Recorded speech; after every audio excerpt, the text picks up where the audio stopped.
வணக்கம், நான் உங்கள் நிர்மல். எல்லாரும் நல்லா இருப்பீங்க நம்புறேன். நம்மளோட Kerala model Splendor engine rebuild பண்ணோம். அந்த வீடியோ உங்களுக்கு அப்லோட் பண்ணால் கொஞ்சம் யூஸ்ஃபுல்லாக இருக்குது. ஃபஸ்ட்டு இன்ஜின் எப்படி ஃபிட் பண்ணுறேன்னு பாருங்கள். இன்ஜின் ஃபிட் பண்ணிட்டு அப்புறம் டைமிங் எப்படி வைக்கிறேன்னு பாருங்கள். பார்த்துட்டு அப்புறம் இன்ஜின் எப்படி சேவ் பண்ணலாம், லாங் லைஃப் எப்படி வர வைக்கலாம், எல்லா டிப்ஸ் அண்ட் ட்ரிக்ஸும் சொல்கிறேன். எப்படி மைலேஜ் வர வைக்கிறது, ஒயிட் ஸ்மோக் எப்படி வருது, எதனால் வருது, ஒயிட் ஸ்மோக் எப்படி க்யூர் பண்ணுறது, அப்புறம் இன்ஜின் எப்படி சேவ் பண்ணலாம், எல்லா டிப்ஸ் அண்ட் ட்ரிக்ஸுமே இந்த வீடியோ சொல்கிறேன். மறக்காமல் ஸ்கிப் பண்ணாமல் வீடியோ ஃபுல்லாக வாட்ச் பண்ணுங்கள். அப்போ தான் உங்களுக்கு புரியும். மறக்காமல் உங்களோட பைக் வச்சுங்க ஃப்ரெண்ட்ஸு இந்த வீடியோ ஷேர் பண்ணுங்கள். பயங்கர யூஸ்ஃபுல்லாக இருக்கும். வாங்க வீடியோக்குள்ளே போகலாம். பாவங்க உள்ள ஏர் ஃபில்டர் பாக்ஸ் உள்ள பாருங்களேன். ஏர் ஃபில்டர் பாக்ஸ் உள்ள ஒரு எலிக்குட்டி வேறு சேர்த்துட்ருங்க. 2 குட்டி குட்டி எலிங்க தெரியுதாங்க எவ்வளோ குட்டி எலின்னு. எங்கே போய் ஏர் ஃபில்டர் உள்ள கட்டி வச்சிருப்பாருங்க. நம்மளோட ஸ்ப்ளெண்டர் இன்ஜின் போன மெயின் காரணம் ஏர் ஃபில்டர் தாங்க. பார்த்தீங்களா ஏர் ஃபில்டர்லாம் ஹோல்ஸ் ஆகிட்டு இருக்கு. இது வழியாக பார்த்தீங்கன்னா டஸ்ட் அப்படியே டேரெக்டாக போகும். பார்த்தீங்களா இது வழியாக போய் அப்படியே எவ்வளோ டஸ்ட் போய் இது மண்ணெலாம் போவாங்க. மண்ணெல்லாம் இப்போ நேராக ஏர் ஃபில்டர் வழியாக போச்சுன்னா இன்ஜின் உள்ள தான் போவோம். இன்ஜின் உள்ள போச்சுன்னா கரெக்டாக போருக்கு தாங்க வரும். கார்பரேட்டர் வழியாக போய் நேராக போருக்கு போச்சுன்னா போர் அப்படியே அரைச்சிரும். ஒரு சின்ன கல் போய் பிஸ்டனில் மாட்டினா என்ன ஆகும்? ஒரு சின்ன கல் போனாலே இன்ஜின் காலி. இன்ஜின் வந்து இப்போ ஃபிட் பண்ண போகிறோம். இன்ஜின் பார்த்தீங்கன்னா ஃபுல்லாக ஒரே கலர் தான் கொடுக்க போகிறோம். போர் மட்டும் தனி கலர் கொடுக்கலான்னு பிரிச்சு வச்சுன்னா இப்போ எல்லாமே ஒரே கலர் தான் கொடுக்க போகிறோம். இப்போ ஃபிட் பண்ண போகிறோம் இன்ஜினை. டேங்க் பார்த்தீங்கன்னா பட்டி பார்த்து வச்சுருந்தா பட்டி எடுத்துட்டுங்க. பட்டி எடுத்துட்டு டேங்க் டென்ட்டும் பார்த்தீங்கன்னா கிளியர் பண்ணிட்டேன். பாருங்க சொடுக்க எடுத்துட்டேன். இப்போ பக்காவாக ரெடி பண்ண போகிறோம். பட்டி ஏன் எடுத்துன்னு பார்த்தீங்கன்னா பட்டி வந்து இப்போ நம்ம எனக்கு வந்து எதனா டேமேஜ் ஆச்சுன்னா இப்போ பெயிண்டிங் பண்ணிட்டு அப்புறம் பட்டி அப்படி ஈடாக அப்படியே ஃபுல்லாக எடுத்துக்கும். இப்போ நம்ம பட்டிலாம் இப்போ கொஞ்சம் சின்னதாக தான் லேசாக பட்டி பார்க்குற மாதிரி இருக்கும். மைன்யூட்டாக தான் பட்டி பார்க்குற மாதிரி இருக்கும். இது இப்போ பார்த்துட்டு இப்போ பெயிண்டிங் பண்ண போகிறோம். இது யாருன்னா தேவைப்பட்டா கமெண்ட் பண்ணுங்கள். டேங்க் எப்படி டென்ட் எடுத்துன்று வீடியோ போடுறேன். இப்போ இன்ஜின் வந்து ஃபிட் பண்ண போகிறோம். இன்ஜின் ஃபிட் பண்ணுறப்ப பார்த்தீங்கன்னா டைமிங் வந்து முக்கியம். டைமிங் எப்படி வைக்கணும்னு பார்த்தீங்கன்னா டைமிங் வந்து டீ இருக்குது பார்த்தீங்களா, இதில் ஒரு மார்க்கிங்கும் இதில் ஒரு மார்க்கிங்கும். இந்த மார்க்கிங்கே உங்களுக்கு ஒரு பைக் ஒரு மார்க்கிங் வரும். மார்க்கிங் அப்படி தெரிலனாலும் எப்பயுமே பார்த்தீங்கன்னா மேக்னெட் ரோல் பண்ணுறப்ப பிஸ்டன் வந்து டாப்பில் இருக்கணும். பிஸ்டன் ஃபிட் பண்ணிவிட்டு இப்படி டைமிங் கண்டுபிடிக்க முடியலனாலும் பிஸ்டன் டாப்பில் வச்சு 2-3 டைம் பிஸ்டன் டாப்பில் வச்சு பாருங்கள். அப்போ மார்க்கிங் ஒன்று வரும். அதான் டைமிங்கு. இந்த பைக் ஈஸியாக டீ மார்க்கிங் வந்துருச்சு. இன்னும் நிறைய மாடல் எல்லாமே கார்லேருந்து எல்லாத்துக்குமே பார்த்தீங்கன்னா பிஸ்டன் வந்து டாப்பில் இருக்கணும். டாப்பில் வச்சு பார்க்குறப்ப டைமிங் தெரிஞ்சிடும். அப்போ ஒயிட் ஸ்மோக் எப்படி வருதுன்னு பார்த்தீங்கன்னா இந்த ஸ்க்ராச்சஸ் இருக்குது பார்த்தீங்களா, இந்த ஸ்க்ராச்சஸ் வழியாக தான் ஆயில் மேலே போகும். மேலே பண்ணோன்னா இங்கே தான் ஃபயர் ஆகும். இந்த ஸ்டேஜில் இந்த இடத்துல ஃபயர் ஆகிறப்ப பெட்ரோல் வண்டி ஃபயர் ஆனால் தான் கரெக்டான ஸ்மோக் வரும். ஆயில் இது ஆயில் மிக்ஸ் ஆனால் பார்த்தீங்கன்னா ஒயிட் ஸ்மோக் தான் வரும். ஒயிட் ஸ்மோக் வரும். சைலன்ஸ் வரையும் ஆயில் வரும். இப்போ இது வராமல் இருக்கு என்ன பண்ண பார்த்தீங்கன்னா ஸ்க்ராட்ச் விழுந்துச்சுன்னா இப்போ நியூ பிஸ்டன் தான் மாற்றணும். இப்போ நியூ பிஸ்டனுக்கு ஓல்டுங்க பாருங்கள். ஒரு சின்ன மைனூட் ஸ்க்ராட்ச் கூட இல்லை பார்த்தீங்களா, இதில் எவ்வளோ ஸ்க்ராட்ச் பாருங்கள். இந்த ஸ்க்ராட்ச் வழியாக அப்படியே ஆயில் போயிடும். போர்லேயும் ஸ்க்ராச்சஸையும் போரும் க்ளீன் பண்ணி தருவாங்க. எல்லாமே பேஸ்ட் பண்ணி கொடுப்பாங்க. எவ்வளோ பயங்கரமாக இருக்குது பார்த்தீங்களா. இந்த கீர் சிஸ்டம் ஃபுல்லாக ஆயில் இருக்கும். இந்த ஆயில் வந்து இப்போ மேலே இங்கே வரக்கூடாது. மேலே இந்த பிஸ்டன் ஸ்டேஜ் இந்த ஹெட் இந்த பிஸ்டன் சிலிண்டர் இருக்குது பார்த்தீங்களா, இந்த சிலிண்டர் கேஸுக்கு மட்டும் ஆயில் வரக்கூடாது. இதோட பேக் சைடோட ஆயில் போயிடணும். இங்கே இந்த ஸ்டேஜுக்கு சென்டர் கேஸுங்க இருக்குது பார்த்தீங்களா, இது உள்ள ஆயில் வந்தால் இப்போ ஸ்மோக் கண்டிப்பாக வரும். அதுதான் ஹெட்டு ரெடி பண்ணணும். ஹெட்டுக்கு ஃபுல்லாக ஆயில் சப்ளையில் இருக்கும். இந்த ஹோல்ஸ் இருக்குது பார்த்தீங்களா, இந்த ஹோல்ஸ் போய் மேலே சப்ளை ஆகும். ஹெட்டுக்கு ஆயில் பண்ணால் ஹெட்டும் போயிடும். இந்த ஹெட்டுக்கு ஆயில் பார்த்தீங்கன்னா உள்ள இந்த இடத்துல ஒரு கீர் சிஸ்டம் வரும். நீங்கள் என்ன தான் இன்ஜின் ரெடி பண்ணாலும் அந்த கீர் பல்லு இருக்குது பார்த்தீங்களா, ஆயில் பம்பு, அந்த பம்பு மாற்றாம விட்டிங்கன்னா அந்த பம்பு ப்ராப்ளமாக இருந்தாலும் ஹெட்டுலாம் காலி ஆகிடும். போர் எதுவும் ஆகாது. ஏன்னா இந்த சைடு இருக்கிற ஆயில் வழியாக கனெக்டர் ஆடு வழியாக ஆயில் எது ஓகே ஆகிடும். ஹெட்டு மட்டும் போயிடும். அந்த ப்ராப்ளம் நிறைய வண்டிக்கு வருது. ஆயில் பம்பும் செக் பண்ணிங்க. ஆயில் மேலே ஹெட்டு வருது. அந்த நெட்டை ஓப்பன் பண்ணி பார்த்து வண்டி ரெடி பண்ணிட்டு பாருங்கள். பார்த்துட்டு பக்காவாக பண்ணுங்கள். புது போரும் ஸ்டாக்லேயும் வாங்கி போடலாம், இதுவும் வாங்கி போடலாம். இப்போ ரீபோர் பண்ணி பார்த்தா பைக்கோட பவர் கொஞ்சம் இன்க்ரீஸ் ஆகும். ஏன்னா பிஸ்டன் வந்து 25 சைஸ் அப்படி இன்க்ரீஸ் ஆகினே வரும். ஒரு டைம் ரீபோர் வருவோம். அப்போ பவர் கொஞ்சம் நல்லாயிருக்கும். பைக்கோட பவர் மைலேஜ் ட்ராப் ஆகும் வாய்ப்பு இருக்குது. ஆனால் பைக்கோட பவர் கிடைக்கும். ஒரு மைலேஜ் ட்ராப் ஆகக்கூடாதுன்னா கம்பெனி ஸ்டாக் போரே வாங்கி மாற்றிங்க.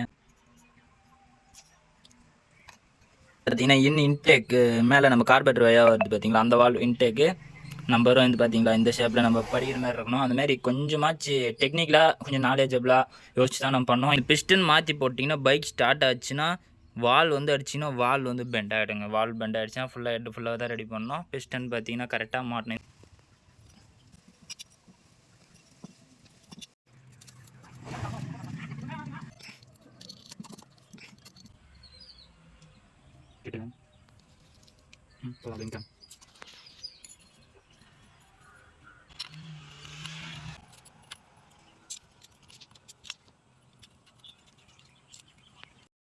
மேக்னெட்டில் பார்த்தீங்கன்னா டீ மார்க்கிங் இங்கே இருக்குது பார்த்தீங்களா, டீ மார்க்கிங் இங்கே இருக்கணும். பிஸ்டன் டாப்பில் இருக்கணும். கேம் ஷாஃப்ட்டில் வர டீத் பார்த்தீங்கன்னா இங்கே இது இருக்குது பார்த்தீங்களா, இந்த மார்க்கிங் சேமாக இருக்கணும். டைமிங் பக்காவாக வச்சிட்டோம். டைமிங் இதுதான் பைக்கோட டைமிங். இன்ஜின் சேவ் பண்ணது பார்த்தீங்கன்னா ஏர் ஃபில்டர் 6 months ஒன்ஸ் சேஞ்ச் பண்ணிடணும். இல்லைனா பார்த்தீங்கன்னா அந்த சின்ன டஸ்ட்டு உள்ளே போனால் கூட அப்படியே நேராக பார்த்தீங்கன்னா வால் வழியாக போய் நேராக பிஸ்டனுக்கு தான் போகும். அரைச்சி எடுத்துரும். அந்த மாதிரி அரைச்சி கோடு விந்தாலே ஒயிட் ஸ்மோக் வர ஆரம்பிச்சிடும். திருப்பி இன்ஜின் ரீபில்ட் பண்ணால் தான். Air filter 6 months once air filter check பண்ணிட்டுங்க. டிஸ்மேண்டல் பண்ணி ஃபிட் பண்ணிங்கன்னா கொஞ்சம் வால் டேப்பை அட்ஜஸ்ட்மெண்ட் பண்ணணும். வால்வுக்கு மேலே ஒரு சின்ன நெட்டு வரும், அதை அட்ஜஸ்ட்மெண்ட் பண்ணணும். அதை அட்ஜஸ்ட்மெண்ட் பண்ணால் தான் சவுண்ட் வராது, ஷேக்கிங் வராது. கரெக்டான இதில் ஒரு பிளேடு இருக்குது பார்த்தீங்களா, பிளேடோட எம்எம் இருக்குது பார்த்தீங்களா, அந்த எம்எம் 1 mm கம்மியாக தான் இருக்கும். அந்த 1 mm வச்சிங்களா, 1 mm ஆச்சு விடணும் கேப் அந்த டேப் அட்ஜஸ்ட்மெண்ட்டுக்கு. அப்போ தான் வால் வந்து கரெக்டாக ஒர்க் ஆகும். இல்லைனா வால் ஓப்பன் ஆகிடும், பெண்ட் ஆகிடும், பிஸ்டன் அடிச்சு நிறைய இஷ்யூஸ் வரும். லூஸாக வச்சிட்டிங்கன்னா சவுண்டு டிக் டிக் சவுண்டு வரும் பார்த்தீங்களா, டிக் டிக்னு வரது வந்து இதில் வரும். டேப் லூஸாக இருந்தாலும் வரும், வால் பெண்ட் ஆனாலுமே நிறைய இஷ்யூஸ் இருக்குது. அது கரெக்டாக டேப் அட்ஜஸ்ட்மெண்ட் பண்ணணும். டைமிங் செயினும் கரெக்டாக மாற்றிடுங்க. டைமிங் செயின் வந்து லூஸ் ஆகிடுச்சு, சவுண்ட் வருது, சரி ஒன்றாவது அப்படின்ட்டு ஓடினே இருந்தீங்கன்னா டைமிங் செயின் லூஸ் ஆகி சவுண்ட் வருது பார்த்தீங்களா. எதனால் சவுண்ட் வருதுன்னா இங்கே உள்ள அப்படியே செயின் லூஸ் ஆனோன்னே இது பாடியெல்லாம் தேஞ்சிச்சுன்னா ஹோல் சைடு உள்ள நிறைய டேமேஜ் ஆகும். டைமிங் செயின் சவுண்ட் வரப்பே மாற்றிடுங்க கரெக்டாக. ஸ்டெய்னர்னு சொல்லுவாங்க, மெட்டல் ஃபில்டர் வரும். அது பார்த்தீங்கன்னா அது நீங்கள் க்ளீன் பண்ணி போகணும். க்ளீன் பண்ணலாம் என்ன ஆகும் பார்த்தீங்கன்னா, அந்த ஃபில்டர் ஏதாவது ஹோல்ஸ் இருக்குது பார்த்தீங்களா, உள்ள கீர் பம்ப் இருக்குது. அந்த பம்பு ஆயில் வந்து ஹெட்டுக்கு மேலே போயிட்டு ஒரு ரிட்டன் இந்த ஹோல்ஸ் வழியாக போயிடும். ஹெட்டுக்கு மட்டும் தான் இந்த ஆயில் சர்க்குலேஷன் போகும். போருக்கு வந்து கனெக்ட் ஆடி இந்த செக்ஷனோட தான் உள்ள. இப்போ இந்த சென்டருக்கு வந்து ஆயில் வரக்கூடாது, வந்தால் ஒயிட் ஸ்மோக் வரும். இப்போ ஹெட்டுக்கு மட்டும் சர்க்குலேஷன் ஆகிட்டு அப்படியே ஹெட் வழியாகவே ஹோல்ஸ் இருக்கும். அப்படியே ரிட்டன் இன்ஜினுக்கே போயிடும், கீர் பாக்ஸுக்கு. ஸ்டெய்னர் எப்போ செக் பண்ண பார்த்தீங்கன்னா 1 இயருக்கு ஒன்ஸ் ஆச்சு முடிஞ்ச அளவுக்கு செக் பண்ணுங்கள். பைக் இன்ஜினை சேவ் பண்ண முடியும். அந்த ஃபில்டர் ஃபுல்லாக க்ளோஸ் ஆகிடுச்சுன்னா அப்புறம் ஆயில் போகாமல் மேலே ஆயிலே போகாதுங்க. ஆயில் போகாமல் ஹெட்டு ஃபுல்லாக க்ளோஸ் ஆகிடும், ஹெட்டு காலி ஆகிடும். அப்புறம் இன்னொரு முக்கியமான விஷயம், இன்ஜின் வந்து ஃபுல்லாக ரெடி பண்ணிடுவாங்க. இப்போ ஒயிட் ஸ்மோக் தருதுன்னு போர் மட்டும் ரீபோர் பண்ணி ஹெட் ரெடி பண்ணி போட்டுருவாங்க. போட்டு அப்படியே பூட்டி அமைச்சிருவாங்க. இப்போ எதனால் போர் போயிருக்கும், ஹெட்டு போயிருக்கும், ஏர் ஃபில்டர் செக் பண்ணாமல் விட்டுறாங்க. அப்புறம் ஆயில் பம்ப் இருக்கும். ஆயில் வந்து இங்கே மேலே அந்த சொன்ன ஹோல்ஸ் வந்து இங்கே ஹெட்டுக்கு இங்கே இந்த நெட்டு ஓப்பன் பண்ணி பைக் ஸ்டார்ட் பண்ணிங்கன்னா ஆயில் இங்கே மேலே வரும். ஆயில் அப்படியே அடிக்கும். ஆயில் வருதான்னு செக் பண்ணணும், ஏர் ஃபில்டர் மாற்றணும். அந்த மாதிரி நிறைய விஷயம் மாற்றுங்க. மெக்கானிக்கல் செக் பண்ணாலும் மெக்கானிக், ஏன்னா நீங்கள் சொன்னது ஹெட் போர் ரெடி பண்ணுறா, ரெட் போர் மட்டும் ரெடி பண்ணி கொடுத்துருவாங்க. ஒரு சிலர் ப்ராப்பரானவங்க கரெக்டாக எல்லாத்தையும் செக் பண்ணி போடுவாங்க. ஏன்னா நீங்கள் பட்ஜெட் யோசிப்பீங்க பார்த்தீங்களா, அதனால அந்த காரணத்துக்காக கூட நிறைய பேர் அப்படியே ஹெட் போர் மட்டும் ரெடி பண்ணி கொடுத்துருவாங்க. உங்கள் பைக் ரெகுலராக ஓடின்னு இருக்கிற பைக்காக இருந்தாலும் இயர்ஸ் ஒன்னாச்சு இந்த ஆயில் மேலே வருதான்னு செக் பண்ணி பாருங்கள். அப்புறம் ஸ்டெய்னர் செக் பண்ணுங்கள். ஏர் ஃபில்டர் மறக்காமல் 6 months ஒன் செக் பண்ணுங்கள். இதான் இன்ஜினை சேவ் பண்ணதுக்கான விஷயம். 2 ஸ்ட்ரோக்லேருந்து 4 ஸ்ட்ரோக் கண்டுபிடிச்சதுனால நம்மளுக்கு அட்வான்டேஜ் வந்து பெட்ரோல் ஆயில் மிக்ஸ் பண்ண தேவையில்லை. எதுக்காக 2 ஸ்ட்ரோக்லேருந்து 4 ஸ்ட்ரோக் கண்டுபிடிச்சாங்கன்னா, ஏர் பொல்யூஷன் ஓவராக வரதுக்காக, ஏர் பொல்யூஷன் கண்ட்ரோல் பண்ணுறதுக்காக தான் 4 ஸ்ட்ரோக் பைக் கண்டுபிடிச்சாங்க. 2 ஸ்ட்ரோக் பைக் ஏன் தடை பண்ணாங்கன்னு பார்த்தீங்கன்னா, RX 100லாம் பேன் பண்ணிட்டாங்க, ஓவர் ஸ்பீடு, அதனால பேன் பண்ணிட்டான்றாங்களே. ட்ரூத் ரீசன் பார்த்தீங்கன்னா அது இல்லைங்க. ஏர் பொல்யூஷன் வந்து ஓவராக கொடுத்தனால தான் 2 stroke bike, RX 100ல 2 stroke bike எல்லாமே பேன் பண்ணிட்டாங்க. எக்ஸல் வந்து பார்த்தீங்களா ஆயில் மிக்ஸ் பண்ணுறது, அந்த பைக்லாம் கூட பேன் பண்ணிட்டாங்க, எல்லாமே நிறுத்திட்டாங்க. 2 ஸ்ட்ரோக் பைக் பேன் பண்ணல, இன்னும் ஓடின்னு தான் இருக்குது. பேன் பண்ணிட்டாங்கன்னா ப்ரொடக்ஷன் வந்து ஸ்டாப் பண்ணிட்டாங்க. 2 ஸ்ட்ரோக் பைக் ப்ரொடக்ஷன் ஸ்டாப் பண்ணிட்டாங்க. இப்போ 4 ஸ்ட்ரோக் பைக் வந்து ப்ரொடக்ஷன் எல்லாமே பண்ணிருக்காங்க. 2 ஸ்ட்ரோக் பைக் வந்து இப்போ RX 100 ரிட்டர்ன் வருதுன்றாங்க, கண்டிப்பாக விட மாட்டாங்க. ஏன்னா அது கவர்மெண்ட் ரூல்ஸ் மீறி யாருமே விட முடியாது. 2 ஸ்ட்ரோக் பைக் வந்து ஓவராக பொல்யூஷன் தரும். RX 100 வந்து 2 ஸ்ட்ரோக்ல விட்டால் மட்டும் தான் அந்த சவுண்டு கிடைக்கும். இல்லை கண்டிப்பாக RX 100லாம் விட முடியாது. நியூ பைக்காக ஷோரூமில் லான்ச் பண்ணும்போது நிறைய நியூஸ் ஸ்ப்ரெட் ஆகின்னு இருக்குது. ஆனால் 2 ஸ்ட்ரோக் பைக் வந்து RX 100 விட மாட்டாங்க 2 ஸ்ட்ரோக்கில். 4 ஸ்ட்ரோக்கில் வேணால் விட வாய்ப்பு இருக்குது. அப்படி விட்டால் கூட லுக்கு வச்சு மட்டும் தான் ஓட்டி முடியுங்க. சவுண்டு வர சவுண்டுக்காக தான் RX 100 எடுக்கிறது. 2 ஸ்ட்ரோக் பைக் இன்ஜினுக்கும் 4 ஸ்ட்ரோக் பைக் இன்ஜினுக்கும் என்ன டிஃப்ரென்ஸ் பார்த்தீங்கன்னா, இது 2 ஸ்ட்ரோக் இன்ஜின். 2 ஸ்ட்ரோக் இன்ஜின் பார்த்தீங்கன்னா ஹெட்டுக்கு வந்து ஹெட்டே இந்த பைக் கிடையாது, ஹெட்டுக்கு ஆயில் சர்க்குலேஷன் ஆகாது. 4 ஸ்ட்ரோக் பைக் வந்து ஹெட்டுக்கு ஆயில் சர்க்குலேஷன் ஆகும். என்ன ஏன் ஹெட்டுன்னு பார்த்தீங்கன்னா, ஹெட்டில் வால்வ் வரும், 2 valve open close, inlet outlet exhaust. அந்த வால்வ் வந்ததுனால தான் 4 ஸ்ட்ரோக் இன்ஜின். இது 2 ஸ்ட்ரோக் இன்ஜின், வால்வ் வராது. இதுக்கு ரீட் வால்வ் வரும் இந்த இடத்துல, ஆட்டோமேட்டிக் மாதிரி. அது நார்மலாக அப்படியே ஃபங்க்ஷன் ஆகிற மாதிரி. 4 ஸ்ட்ரோக் பைக் டைமிங் செயின், அப்புறம் வால்வ், அந்த மாதிரி நிறைய ஒர்க் இருக்குது ஹெட்டு. இப்போ 2 ஸ்ட்ரோக் பைக் சிம்பிள் ப்ராசஸ் தாங்க. ஒன்லி கனெக்ட் ராட், அப்புறம் பிஸ்டன், போர் மட்டும்தான். மேலே ஹெட் வந்து க்ளோஸ் பண்ணி, ஹெட்டு ஒன்றுமே இருக்காது ஹெட்டில், வெறும் பிளைனு அப்படியே ஃப்ளக் தான். ஆனால் 4 ஸ்ட்ரோக் பைக் வந்து நிறைய ப்ராசஸ்க்கு. 2 ஸ்ட்ரோக் பைக்கில் டிஸ்அட்வான்டேஜ் என்னன்னு பார்த்தீங்கன்னா, ஆயில் மிக்ஸ் பண்ணி ஓட்டணுங்க. ஏன்னா இப்போ அந்த ஆயில் பம்பு சொன்ன பார்த்தீங்கன்னா, ஆயில் பம்பு இந்த பைக் கிடையாது. 4 ஸ்ட்ரோக் பைக் தான் ஆயில் பம்ப் வரும். ஆயில் சர்க்குலேஷன் இந்த பைக் கிடையாது. ஒரே இடத்துல தான் இருக்கும் ஆயில், இது ஃபுல்லாக இருக்கும். கனெக்ட் ராடு கிராங்க் ஷாஃப்ட்டுக்கு வந்து ஆயில் போகாத 2 சைடு ஆயில் சீல் பேக்கிங் வரும். ஆயில் பார்த்தீங்கன்னா கீர் சிஸ்டம் உள்ள கிளச் பிளேட்டு கீருக்கு மட்டும் தான் இருக்கும் ஆயில், மேலே போகாது. ஆயில் சர்க்குலேஷனே கிடையாது. இந்த சர்க்குலேஷன் வரதுக்கு தான் 4 ஸ்ட்ரோக் பைக்கில் ஆயில் பம்ப் வச்சு அப்புறம் வால் வச்சு நிறைய ப்ராசஸ் பண்ணியிருக்காங்க. அது நிறைய எக்ஸ்பென்சிவ்ங்க ப்ராசஸ்க்கு. இது இப்போ 2 ஸ்ட்ரோக் பைக்கில் ஒரு ப்ராசஸ் மேலே சிம்பிளாக கீர் சிஸ்டமோட கொஞ்சம் ஆயில். இப்போ போர் மட்டும் தான். இந்த போருக்கு வந்து இப்போ நம்ம பெட்ரோலில் மிக்ஸ் ஆகிற மாதிரி ஆயில் போடுறோம். அதுக்காக 4 ஸ்ட்ரோக் பைக்கில் பார்த்தீங்கன்னா நீங்கள் மந்த்லி 1 கிலோமீட்டருக்கு அதுமாரி ஆயில், இன்ஜின் ஆயிலை மட்டும் ரீஃபில் பண்ணால் போதும்.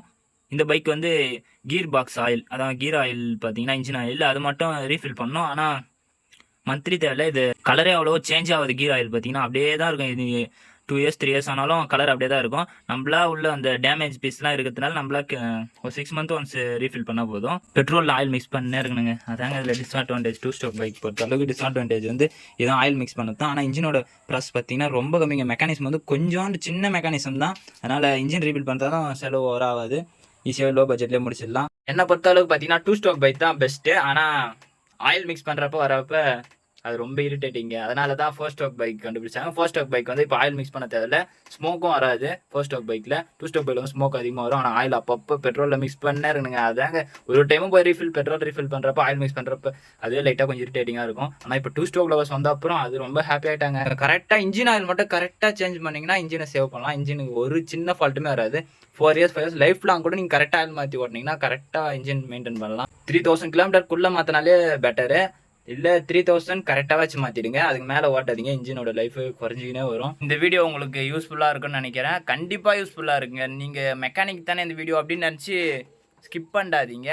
இது எல்லாருக்குமே காமனாக இப்படிங்க மெக்கானிக் கொடுத்தாலும் அவங்க நீங்கள் சொல்கிறத ரெடி பண்ணுவாங்க. இது எக்ஸ்ட்ராவும் பார்க்க வேண்டிய விஷயம் தான் நான் இப்போ சொன்னேன். பட்ஜெட்டை பற்றி யோசிக்கிறதுனால அவங்க மாற்றாமல் விட்டுருக்கலாம். நீங்கள் சொல்லி கண்டிப்பாக இதை மாற்றிடுங்க. நீங்கள் 4000 5000 கொடுத்து ஸ்பெண்ட் பண்ணியும் இது பண்ணாம விட்டீங்கன்னா இதெல்லாம் ஒரு சம்திங் 200 இல்லை 300 அந்த மாதிரி தான். பைக்கை டிரைவ் பண்ணுறப்ப என்ன டிப்ஸ்ன்னு பார்த்தீங்கன்னா, பிரேக் மேலே காலை வச்சுன்னு ஓட்டாதீங்க. பிரேக் மேலே லாங் டிரைவ் பண்ணுறப்ப பிரேக் பெடல்லேருந்து காலை எடுத்துருங்க. பிரேக் லிவர்ஸ்லாம் விரல எடுத்துருங்க. எடுத்துட்டு ஃப்ரீயாக விட்டு பைக் நல்லா ஃப்ரீயாக ஓட்டுங்க. கிளச்சு நிறைய பேர் கிளச்சு அப்படி ஆஃப் கிளச் பிடிச்சின்னு ஓட்டுறீங்க. அந்த மாதிரி ஓட்டாதீங்க.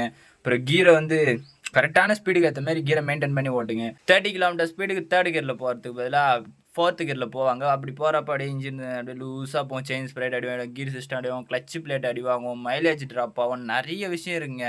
கரெக்டாக மெயின்டைன் பண்ணி கீரை லெவல் பண்ணி ஓட்டுங்க. அப்புறம் கிளச்சு பிளேட்டு கரெக்டாக மாற்றிடுங்க. கிளச்சு பிளேட்டு மாற்றலனாலும் மைலேஜ் ட்ராப் ஆகும். அப்புறம் ரீபோர் பண்ணிங்கன்னா பிஸ்டன் சைஸ் பெருசு பண்ணிங்கனாலும் மைலேஜ் ட்ராப் ஆகும். நீங்கள் இன்ஜின் ரீபில் பண்ணிங்கன்னா ஸ்டாக் போரே வாங்கி போட்டுங்க. பிக்கப் பவர் எதிர்பார்த்தீங்கன்னா ரீபோர் பண்ணி போட்டுங்க. வீக்லி ஒன்ஸ் இல்லை மந்த்லி ஒன்ஸ் ஆச்சு பைக்கை வாட்டர் வாஷ் பண்ணுங்கள். இல்லைனா நிறைய பைக் நம்ம பிரித்து ரெடி பண்ணுற பார்த்துருப்பீங்க. ரீஸ்டோர்ஸ் பண்ணுறப்ப நல்லா இருக்கிற மாதிரி பைக்காக தான் இருக்கும். உள்ளே பார்த்தீங்கன்னா சேஸ் எல்லாமே நிறைய பேர் பாதி ரெஸ்ட் ஆகிட்டு இருக்கும். அந்த மாதிரி வாட்டர் வாஷ் பண்ணிங்கனாலே அந்த ரெஸ்ட்லேருந்து தடுக்கலாம். ஏன்னா அந்த மண் டஸ்ட்லாம் உட்காந்துவீங்க, அந்த இருந்தால் ரெஸ்ட் ஆகுது. நீங்கள் வாட்டர் வாஷ் வீக்லி ஒன்ஸ் ஆச்சு இல்லை வீக்லி இல்லை மந்த்லி ஒன்ஸ் ஆச்சு வாட்டர் வாஷ் பண்ணிங்கன்னா பைக் நல்லா கேர் பண்ணலாம். நம்மளோட கேரளா மாடல்ஸ் பண்ணுற இன்ஜின் ரிவீல் பண்ணிட்டோம். கொஞ்சம் எல்லா ஒர்க்குமே முடிச்சு இன்னும் கொஞ்சம் ஒர்க்கு தான் இருக்குது. எல்லாமே பெயிண்டிங் ப்ராசஸ் ஸ்டார்ட் பண்ணிட்டு பெயிண்டிங் ஒர்க் முடிச்சுட்டு பைக் எல்லாம் ஃபிட் பண்ணிவிட்டு அவுட்புட்டு வரப்போது பயங்கரமாக இருப்போது. சீக்கிரமாகவே நம்ம கேரளா மாடல்ஸ் பண்ணுற ரெடி பண்ணிவிட்டு நம்மளோட டிஸ்கவரில் R15 ரெடி பண்ண பைக் நம்மளோட டாம் எடுக்க பாருங்கள். ரொம்ப ஹாப்பியாக இருக்கேன்.